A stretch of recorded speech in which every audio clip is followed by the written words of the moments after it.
Hello, everybody. Welcome back to Read and Reread. I am Angelia, and today I want to talk about a December event coming up called Remember December. This is a rereading challenge. It's not just right up my alley, it is my alley. And when I heard about this one, I was very excited because if you watch my channel at all, you know I reread a lot, and usually in every month there's at least a couple of rereads. But this one has some specific challenges that I am excited to try out. I've already said excited twice now, haven't I? Okay, let's try to expand the vocabulary. I want to talk about my take on this particular event, what I'm planning to read, and then also I want to talk about some other books that I reread in December pretty much annually. So, first of all, the hosts of this event, there are several hosts. It is a star-studded assembly of booktubers, and I'm going to link it all in the comments. I first heard about it on Roz's channel, Scally Dandling About the Books. So Roz introduced the whole thing, and when I was making a comment about it, I mentioned that I have these things that I like to reread every year, and Roz said, hey, you should talk about that in a video. So I'm going to. But I'm going to link all that below, as I said, and also she has set up a Discord to talk about these different books that we may be rereading. Everyone will be reading different things, but there's already a nice exchange of ideas taking place in that Discord. So it's going to be really fun. All you have to do to be participating in Remember December is to reread a book. Any book that you've been thinking, oh, I should read that again. And some people regularly reread, some people don't really do it very much. So how much of a challenge this is kind of depends on your everyday reading habits. So I'm one of those people that I reread the books I have. Sometimes I get a book from the library and then I want my own copy later. Usually only if I plan to reread it. If it was so good that I want to own it and be able to read it again at my leisure. So here's the challenge for me was the three prompts and narrowing down what I actually want to commit to. And remembering to myself that this is not my only chance to read these. This is just focusing on it in this particular month. So the first prompt, and I'm paraphrasing here. This might not be the exact wording, but the first prompt is basically forgotten. So that is a book that you know you read it, but you really cannot remember any of the details. And now you think, I ought to read that again because maybe you had like this sensation that you liked it, but you really can't remember it. In two of these categories, I had a bunch of contenders. It was like an entire Booker season in one weekend because as soon as I started thinking about it, I thought of a million books, and then I looked in the Discord and people were talking about all these other books, and I was like, oh yeah, those too. And so I had to whittle it down to a short list, and then a book that I think I really feel like I'm in the mood to read pretty soon. So that's my disclaimer here. And I'm going to show you the book I chose and then the shortlist books. Because what if my mood changes and I end up, by the time I get to December, I want to read something different. So anyway, all right. So in the category of basically forgotten, the book I am choosing is The Stone Diaries by Carol Shields. I have been hearing a lot of mention of Carol Shields and this book and some of her other books over the past year or so, and I think it's because of the establishment of the Carol Shields Book Prize. It's sort of reignited people thinking about her work and her life, and so I have had this book. It's a little yellowy because I think I got it when it was new, and that year was 1993, and I know that I really liked it. But I don't remember a single thing about it. All I know is what it says on the back about, it's like one of those woman's life over the decades kind of things. Born in 1905, Daisy Goodwill drifts through the chapters of childhood, marriage, widowhood, remarriage, motherhood, and old age. Bewildered by her inability to understand her own role, Daisy attempts to find a way to tell her own story within a novel that is itself about the limitations of autobiography. Now, something that I'm really intrigued about is the fact that there's a bunch of photographs in the middle, and it's a fiction book. And I don't remember what that's about. I just don't know. So, but just the vibe of it, it feels like something I'm going to feel like reading in December. So this is my official, semi-official selection for Basically Forgotten. Very quickly, here were the runners-up. Fifth Business by Robertson Davies. I have the little trilogy that this goes with. All I remember is something about a magician. Madame Bovary by Gustave Flaubert. It's French. Some lady has an affair. It's the 19th century. That's all I got. Is there something about a dentist in here? I don't know. And then The Member of the Wedding by Carson McCullers. This was from, it's kind of mid-century-ish, 1946. There's a girl, I think she's about 12. Her brother's getting married, and she's all angsty. That's all I remember. So those were my contenders for Basically Forgotten. The next category is, how do I really feel about this book? And that is when there's a book that you think you loved it, or maybe you think you despised it, but now that you're thinking back, you're not sure. Like maybe it was a long time ago and you wonder, well, how is that book actually going to feel today? Am I different now? Am I going to read it differently? Did it age well? Things like that. So in that category, I have decided that I am going to read Never Let Me Go by Kazuo Ishiguro. I loved this book when it came out, and I refer to this as a book that I really love, but will I still love it? And it hasn't been, a terribly long time. Let's see.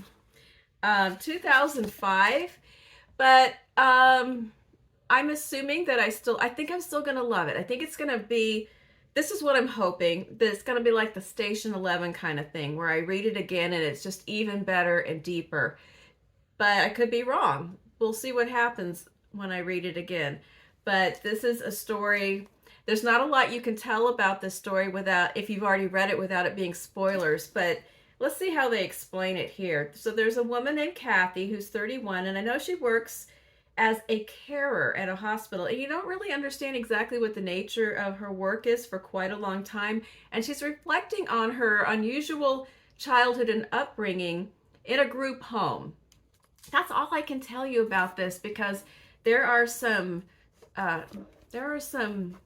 unsettling surprises. The runners-up, The Blind Assassin, by Margaret Atwood, which I consider, if someone said, well, what's your favorite Margaret Atwood book? I think I would say The Blind Assassin, but I'm not sure, because that was the 90s. What if it's different now? I disqualified it due to size and the number of other books I want to get to in December, but I really do want to reread this. And I think there is a story within a story, some different narratives going on. I think there's a science fiction story inside another story. But I have basically forgotten it, and I don't know if it's still my favorite one. I also really love Alias Grace.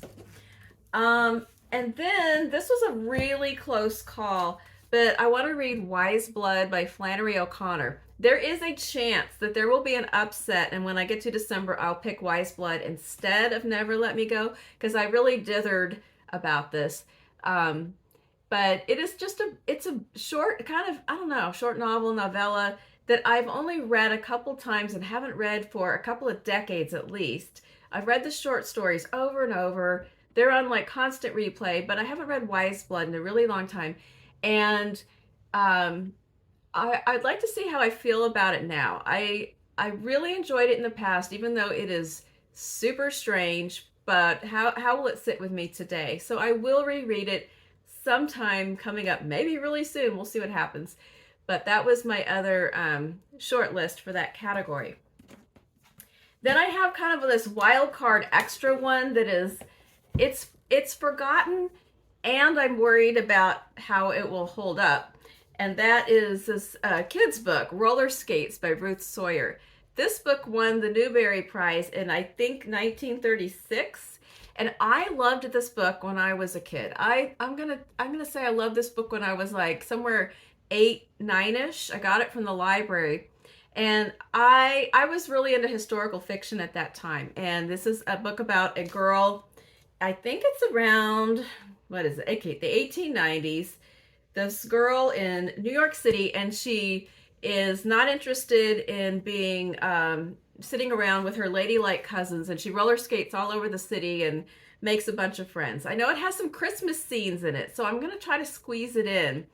But my problem is, and it really caught my fancy as a kid because the little girl stages some Shakespearean puppet shows, and that was the first time I got interested in Shakespeare and wanted to know more about those stories.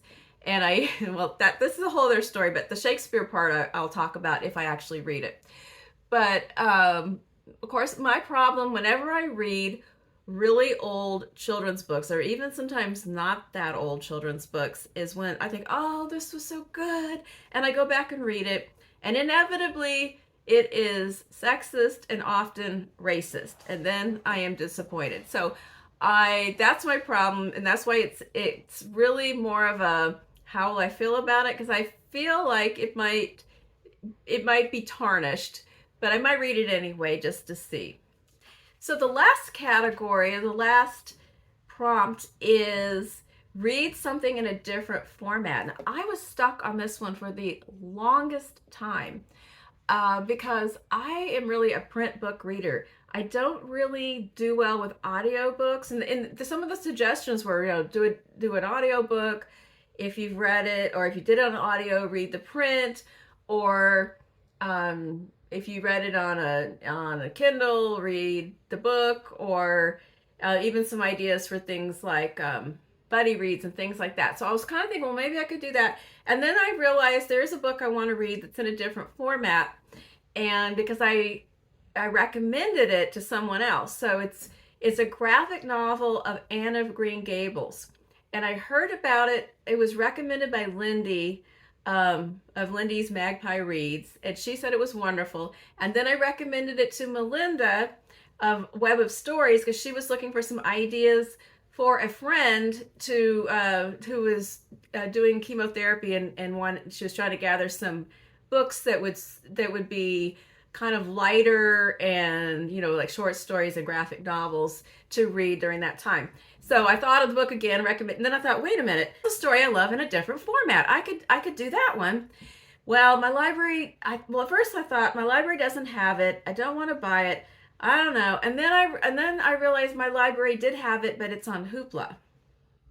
Okay, I've never read a book on Hoopla. I've never read a book like on a reader. I've never done it. I just haven't done it. But I thought, okay, you know what? I'm gonna double up. I'm gonna read Anne of Green Gables in the graphic novel, and I'm gonna use Hoopla. I'm gonna get double categories points for this category, and I will have learned how to use something new and see if I like it. Because there has been a number of times where there was a book I was interested in, and that was the only format. They have a couple of different Hoopla and one or two other things, and I'll think, I don't think I want to do that. So maybe I do want to do it if it's great. And I don't actually have I don't have an e-reader. I'll probably have to look at it on my phone. But if it works out really well, maybe I'll get one. I don't know. We'll just see what happens. So that will be a little adventure because I already have 2 print copies of Anne of Green Gables. I didn't need to buy another one. And anyway, let's just that's my big whoo, I'm stepping out. It's crazy times. So those are the 3 prompts. Now, I need to get to the part about things I read at Christmas because there's already a kind of a rereadathon going on every year at my house. Some of these I read every year, and some of them it's sort of an alternating thing. So let me just run it through. So as soon as we get into the outer atmosphere of Thanksgiving, it's time to read A Christmas Memory by Truman Capote. Maybe like Thanksgiving weekend, because it's all the beginning of the story is about that change in the air and the holiday season coming on. I love this story. It is so crisp and vivid and emotional, and I love to read this story every year. Now, This isn't very festive. It's in this anthology of Southern short fiction, The Southern Family in Short Fiction, Homecoming. But the story is widely anthologized, and I probably should try to see if it exists somewhere in a, more Christmassy looking format, because I read it every single year. And I just happen to have this book that it's in, so I just pull it out. And I've already put the bookmark in, ready to go. I talked about the story last year during the holiday season, and guess what? I'm going to talk about it again. So that one will be coming up. Also, around that time is when I pull out my Take Joy book. This is a book that I got. I have this, those, when you're a really young kid, memory has now turned into like, just kind of like these flashpoints. And I remember in a department store walking up to a table that had all of these Christmas things on display, and there was a stack of this book. And I fell in love, and my mother, who's the one that got me on this reading path to begin with, indulged me and got me this Take Joy book. And it is an anthology of all kinds of stuff. It has stories. It has classic stories. They're not really necessarily children's written stories. We have The Fir Tree, The Gift of the Magi, Child's Christmas in Wales excerpt, poems, Christmas carols. The Christmas carols have all the extended verses. It has the sheet music and all the extended verses of all of the songs. So I brought the book along and belted these out in the car, and the sound of my off-tune voice filled up the 70s with music. And some of them were weird, like songs I had never heard, and I still don't know what they are. But that was my favorite part. And then in the back, it has different cultural celebrations. That's how I learned about the legend of the Lucia Queen. I don't know. But anyway, it was just part of my childhood, and I still enjoy it. My family, we also read a bunch of Christmas picture books that we all love, but this was just kind of like my deal. Like nobody else is really interested in this one. But so that is on repeat every year. Another one every year is from Dubliners. I always read The Dead. I like to read this one somewhere in that space between Christmas and New Year's, or maybe on New Year's Eve. And I'll be talking about it when we get up to that time. Now, the other ones are kind of semi-annual. I don't necessarily read them every year. And so last year I did reread Christmas Carol. So I don't think I'll read it this year. I don't need to read it all the time. But I do read it often. And Charles Dickens, of course. And if you have never read The Christmas Carol, I do highly recommend it. And if you have never read any Charles Dickens, it's a great entry point. I believe I have mentioned this on more than one occasion, didn't I? I think I talked about it in the Victorian literature video. Another one that I read between 1 or 2 years, maybe about every year, maybe a year and a half will go by. And here it comes, The Catcher in the Rye. It's been a while since I squeezed this one in, but I love to read this at Christmas time, even though it is depressing and troubling, but it takes place at Christmas, and I love a good, not exactly Christmas story. I have not read Catcher in the Rye this year, so I'm going to read it this Christmas.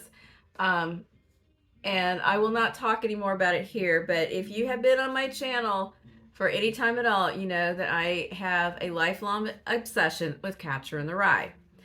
A newcomer to the Christmas rereads of downbeat books is Small Things Like These by Claire Keegan. I've only read it once, which was last year, and I earmarked it to bring it back out at Christmas and read again. Love this little book. So there you go. That's my rereading plans for December, for Remember December and some personal things. I will have a TBR about the rest of the things I want to read in December later on. I'm trying to keep it loose. I would like for December to be just this one event and then not sign up for January events. I'm not exactly going to go on, well, I just did go on record. I went on record saying I kind of sort of think maybe that's what I'm going to do, because I feel like I need a freebie where I just read whatever, especially I know that I will probably get books around the Christmas time, so I want to keep the coast clear. I've got a lot of things I want to read. Are you going to participate in Remember December? You only have to reread one book to be a participant. Let me know in the comments if you think you're going to join in. If you have ideas about any of these categories, take a look at the announcer videos, the official hosts, their videos, and the Discord too if you want to participate. It's going to be a lot of fun. And if you have any holiday reading traditions, I'd love to hear about that as well.